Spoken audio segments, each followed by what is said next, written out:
This program is made possible in part by Cerisi Conlon LLP, protecting the future and using the law as a force for good in both the courtroom and our communities. Online at cerisiconlon.com.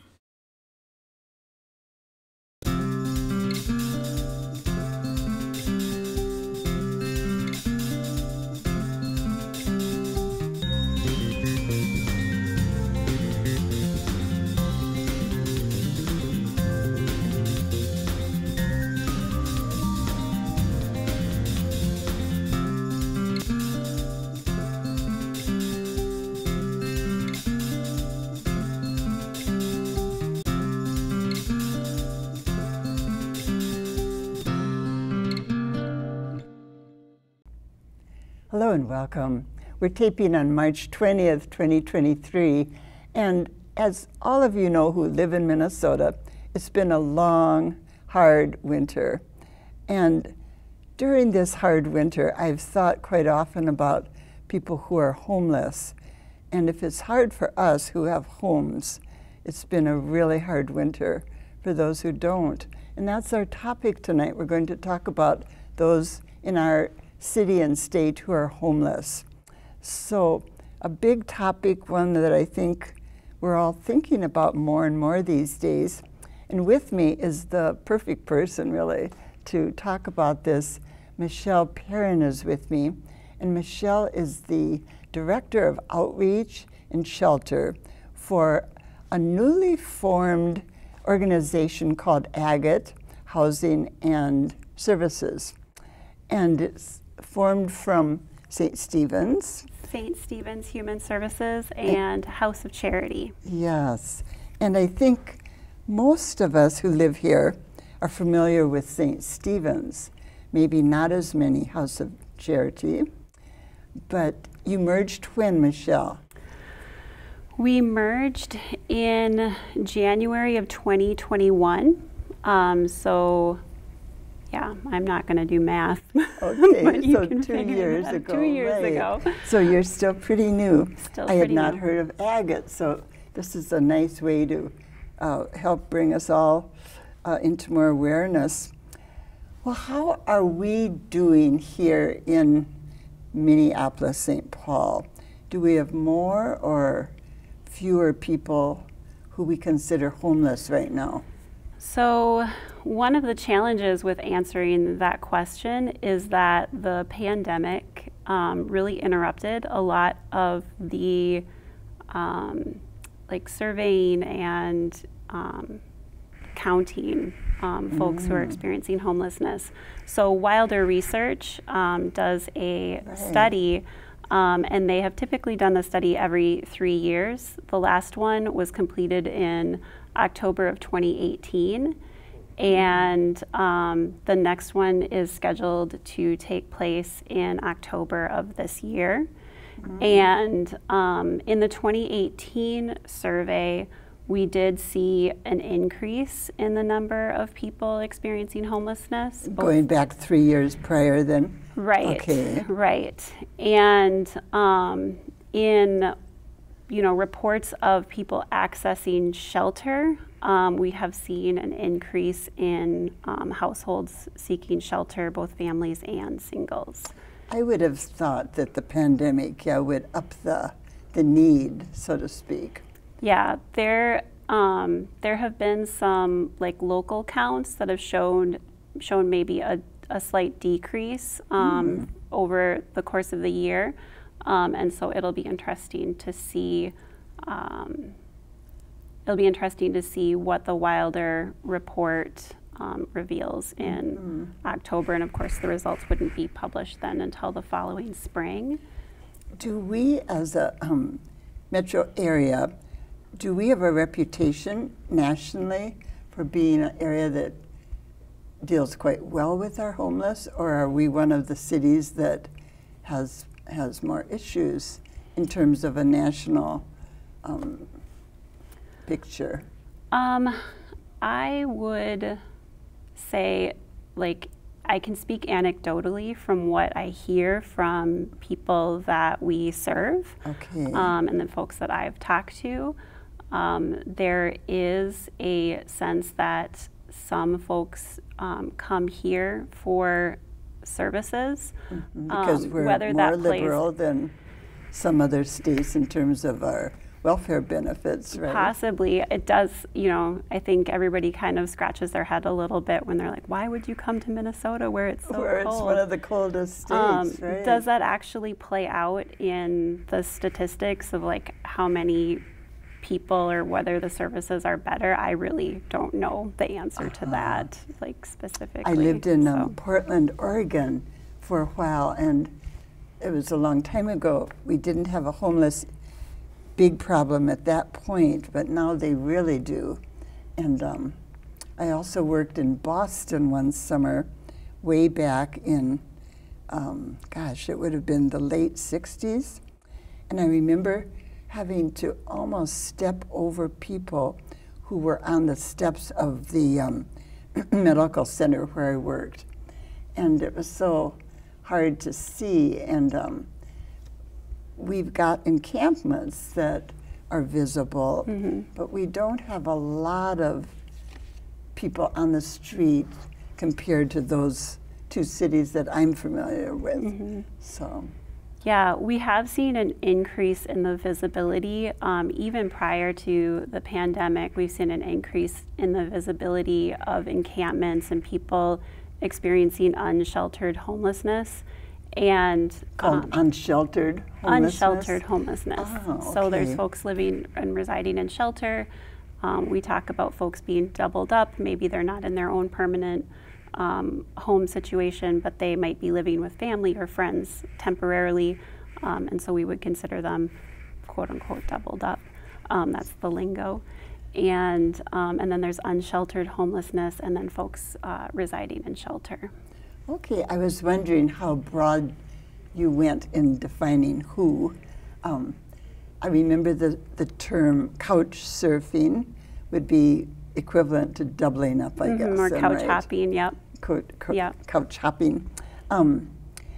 Well, in terms of the breakdown, male, female, ages, I've read through the years that a big percentage of homeless are women and children. Is that still true, or was it true? The overall percentage of families experiencing homelessness, women and children, or fathers and children, the number of family households is lower than the number of single adults experiencing homelessness in Minnesota and in Hennepin County. But the challenges are different for families versus single adults sometimes. Think about the challenges of finding a job. It's hard, you know, it would be hard for me on my own to find a job without a permanent address, transportation money, things like that. But now think about, I have to find childcare. And, you know, I have to, or maybe get my kids off to school. And be around to pick them up at the end of the school day. Yeah, or I have to think about where my childcare is. You know, then I think about, you know, do I get a job now, or do I wait until I find a home? Because if I find childcare now, then when I find a home now, where I'm looking for a home depends on, you know, is it going to be easy for me to get from home to my child's childcare, to their school, to my work, and back home, and like all of those considerations come into play, and it's mind-boggling the things that folks have to deal with. It's mind-boggling to just hear you list all those things, Mechelle. And it's mind-boggling, I think, for intact families who are not homeless to figure out some of this, the child care, the transportation, the right school, etc. Yeah, and then there's the energy thing, and I think that when people are homeless, I am just guessing that a large percentage would just be dealing with less energy because of the stress they're under, maybe diet, you know, not having a permanent home to move to, everything piles up, and so energy to just cope. Yeah, I think of it as like bandwidth. Oh, so yeah. like we only have so much bandwidth. You know, I might say, like, I'm at the end of my rope, I just can't deal with one more thing, and my bandwidth is very different probably than somebody's has been stretched because of their circumstances. And it's amazing how resilient folks can be, but we sometimes rely on people's resiliency too much, and I think it would be nice to have those supports and things in place so that we weren't asking people to do so much on top of all of the crisis that they're dealing with every day. The word resilience came into my mind before you used it, but yeah, resilience, well, it can vary given the best of times, but it's something that is hard to probably have all the time for anybody, but really hard to have when you're homeless. So, well, in terms of ideas that you have that would be things we need to do as a community, as a society, to address homelessness. It's such a multi-layered issue, but what are some of the things on your wish list? Well, one of the things that we touched on a little bit before we started talking here was like veteran homelessness. And I was thinking about how we have made a huge impact as a state in veteran homelessness. We have many communities that have reached what we call net zero percentage of people experiencing homelessness are veterans. And what that means is that when somebody experiences homelessness, it's pretty rare. When it does happen, it's brief, and it generally, we hope that it won't reoccur. And we're very close here in the Twin Cities Metro to reaching that net zero. And it really goes to show what can be accomplished when we really put time and effort and resources into solutions. And I think we have an amazing opportunity right now with some of the things that are moving along in the state legislature. I would strongly encourage people to check out the Minnesota Coalition for the Homeless website. Okay. I'm going to write that down. Yeah, look into what is currently up in this legislative session. Sign up for action alerts, and there's things that that can be done, reaching out to legislators and letting them know that this is a really important issue, and that we want to move these things forward and put that kind of time and energy and resources into everybody experiencing homelessness and into solutions around that. So you're saying we can make a difference as citizens if we do kind of the minimal, really, right? But when you're talking net zero, Mechelle, right now you're talking about the veterans who have dealt with homelessness. So that wouldn't include all the other groups of people, but is it because well, I guess as you said, we've put more energy into that group than a lot of other states perhaps, or areas? It's like we've had kind of a laser focus on that specific population. And what that tells me is that if we have that same focus, if we put those same types of efforts and resources and time and energy into serving everybody who's experiencing homelessness, it's an issue that can be addressed. Like it doesn't have to be an issue. Public will. We don't have to throw our hands up and say this is too complicated, right? But that's good to know. And who was in Minnesota, or what organization, or who do we thank for being so laser focused? I don't know the answer to that question. I know that it's been a I think it's been a collective effort to put that energy into that specific population and say, like, it's, you know, it's not right that anybody is homeless, right? But those folks that have served our country, that have served in the military, you know, it's unconscionable, right, that they're experiencing homelessness. And so let's focus on that group.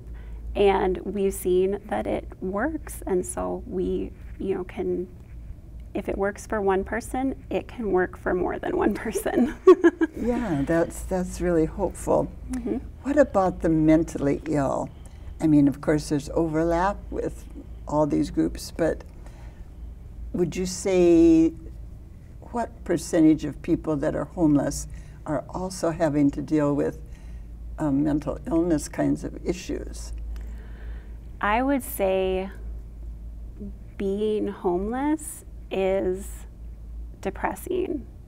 And so having that experience and living in that kind of crisis, it fosters an environment that's just ripe for mental illness. So the chicken before the egg, and the chicken is the homelessness. Well, and absolutely people have experienced mental illness or, you know, mental distress before they become homeless. That happens. Sure. And then it gets exacerbated by their experience of homelessness. But one of the things that I have seen, I'll relate a story about one particular individual that we worked with. They had just a laundry list of diagnoses, right? They had just about everything under the sun.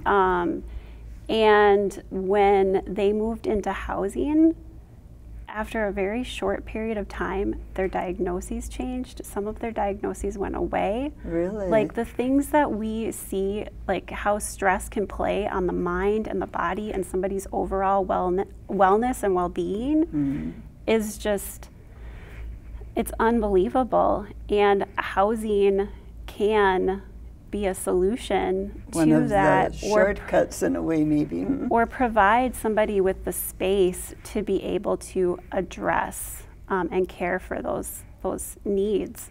That is something I have heard from many different people and many different organizations, and it makes sense to me too. If you have a place to go that you call your own, you feel safe, you're dry, you're warm. I mean, it solves a lot of problems, boom, boom, boom, doesn't it? Yeah, if you're having to divide your energy and your like mental capacity across all of these things, we only have so much capacity, so much bandwidth. So I'll go back to that word, but housing is also expensive, and there is kind of that not in my neighborhood approach from a lot of people in a lot of areas. Are there any models for housing for the homeless that you particularly think we should really look at and replicate? Housing First is a model. It's a philosophy that that I believe very strongly in. And you know, you said housing is expensive. Shelter is expensive. I can't remember the exact numbers, but sheltering one person for a year is more expensive than housing a person for a year. Right. And that is a huge thing that people need to know. If you think about the amount that it costs to operate not just the building, but the staffing and the other social services that people use who are experiencing homelessness, they utilize the emergency room at a higher rate than people who are living in housing and connected to a primary care provider and things of that nature. So the costs really add up. And it really is cheaper to house people than it is to shelter people. Yeah, that's very important to know.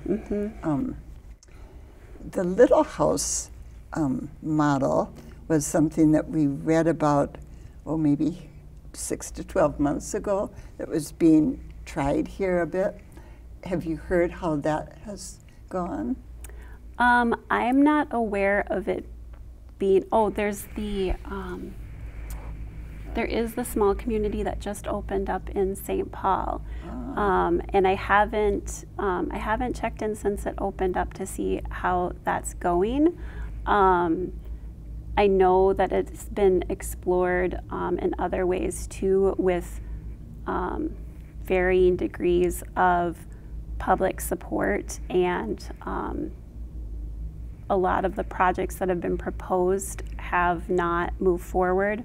I couldn't go through like all of the reasons why, but it's a whole nother TV show. I think the biggest reason might just be public will. You know, tiny homes might feel like an encampment in a sense, you know, moving people out of tents and into tiny homes. That might be what some folks are feeling. I don't know the answer to that. I know that tiny homes, tents, very challenging, I would think, to heat and maintain through Minnesota winters. Yeah, they might not be all that much better than maybe not a reason to not even give it a try, but I'll be very interested to see how the community in St. Paul is doing. I know that it's really new. But another strategy that's maybe along the lines of tiny homes, but maybe a little bit more Minnesota hardy, is increasing the number of single room occupancy units, or SROs, which is, you know, somebody living in their own room, their own maybe like smallish, smaller than a studio apartment, but then they would have shared like a kitchen, bathroom. Sometimes bathrooms are shared. Sometimes the SROs have a, you know, in-room bathroom. So there's different ways that model can look, and that model exists already in Minnesota, and certainly in Minneapolis and St. Paul and Hennepin and Ramsey counties. And you just refer to it as SROs. Single room occupancy. So more for single adults experiencing homelessness than families, but certainly that an would option. Probably mean then, I'm sorry, jumping over you here, but that's all right. That would mean persuading someone who's got a house that's got extra rooms to say, would you consider renting out a room? There are apartments and hotels, like former hotels, that are already being converted to single room model occupancy that units. We've got, don't we? With your shelter at Agate, how long can people stay, Mechelle? So we have a model where folks get a reservation with our program, and they have a bed for 30 days. And in those first 30 days, we have advocates who sit down with them and talk to them about our program, what services are available to them, and talk through their housing goals and what they're trying to accomplish related to, you know, securing and maintaining housing. So that might be apartment searching, that might be looking for employment, that might be getting connected to healthcare, it might be getting their ID or their birth certificate. So it can be a full gamut of things. It might be all of those things, getting connected to chemical health treatment, mental health treatment, medical care. Again, this sounds overwhelming for the person and also for the staff. I mean, you really have to hit the floor running, so to speak, with your new incoming clients, don't you? Yeah, and we spend, the reason that they have a reservation initially for those first 30 days, that gives us an opportunity to, you know, build a relationship with them, gain some trust, you know, talk to them about what's possible, and then, you know, they develop a goal plan with their advocate, and then that advocate kind of walks alongside of them while they're pursuing those goals. And as long as somebody is actively pursuing their housing goals, we will work with them until they're housed. Oh, so at the end of the 30 days, they're not kicked out? No. If they're engaged in the process of seriously looking for Yep. That solutions. 30 days is really to provide a little bit of like I have a place to stay for 30 days. I have some security. I don't have to hold my breath and be fearful. Yeah. Your job must be very rewarding in that sense, to see that relief when people do have at least a temporary place. Yeah, I feel very fortunate to have landed in the profession that I've landed in. It feels like home to me. I've been doing this work for many years, and I hope to be doing it for many more years. Yeah, it's very rewarding. To have a job you feel is a fit is just a wonderful gift, isn't it? I know that I don't. I know I'm unique in that space. So I feel very, very fortunate. Yeah, good. That's great. Yeah. We need people like you, that is for sure. If people want to learn more about the whole broad, big issue of homelessness, you've got a good website. That's one place they can plug in. Are there any other resources that you think would give people good information? I think our website is a good place to start. Follow us on social media. We're on Facebook, we're on Instagram, we're on Twitter. I don't know our handles on all of those things, but you can find us by searching for Agate Housing and Services. Our website is www.agatemn.org. So it's Agate with the we'll put that on the screen. Of Minnesota. Well, I still have lots of questions for you, but you've answered lots of wonderful, you've answered lots of questions that give us a wonderful understanding beyond what I had, and I'm sure beyond what some of the viewers have too. Thank you so much for coming down, and thank you for working in this field that we need people who love what they're doing in any career, so it's great. Thank you so much for having me. It's been a pleasure chatting with you. Thanks, Mechelle. Well, I've been talking to Mechelle Perrin. If you tuned in late, she's the Outreach Director for Agate Housing and Services, and we've kind of covered the waterfront, but maybe I can have her back sometime and we'll talk more. So thank you for being with us. I'll see you next week.